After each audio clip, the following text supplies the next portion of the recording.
নমস্কাৰ আপোনালোকক আমাৰ চেনেলৰ অন্য এটা ভিডিঅ'লৈ স্বাগতম জনাইছোঁ। অসমৰ মাননীয় মুখ্যমন্ত্ৰী ডাঙৰীয়াই স্বাস্থ্যকৰ্মীসকলৰ বাবে লৈ আহিছে এটা অতিকৈ গুৰুত্বপূৰ্ণ আৰু ভাল খবৰ। আৰু কি এই ভাল খবৰ, এই ভিডিঅ'টো সম্পূৰ্ণকৈ চালে আপোনালোকে জানিবলৈ পাৰিব। আৰু এই ভিডিঅ'টোত আশা কৰ্মী আৰু আশা ছুপাৰভাইজাৰসকলৰ বাবে এটা অতিকৈ গুৰুত্বপূৰ্ণ সিদ্ধান্তৰ বিষয়ে জনোৱা হ'ব। আশা কৰিছোঁ আপোনালোকে ভিডিঅ'টো শেষলৈকে চাই থাকিব।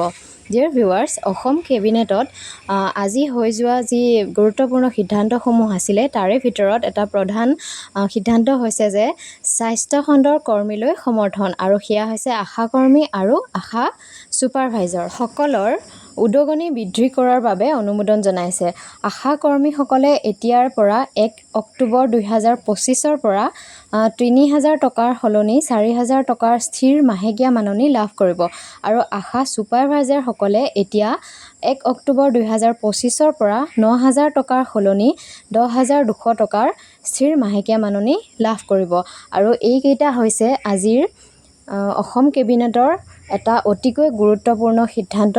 আৰু এই খবৰটো অসমৰ স্বাস্থ্যকৰ্মীসকলৰ বাবে অতিকৈ গুৰুত্বপূৰ্ণ। আৰু আশা কৰিছোঁ আপোনালোকে আমাৰ ভিডিঅ'টো চাই ভাল পালে, আৰু যদিহে ভাল পালে তেনেহ'লে লগৰ কাৰোবাৰ সহায় হ'বৰ বাবে শ্বেয়াৰ কৰি দিব।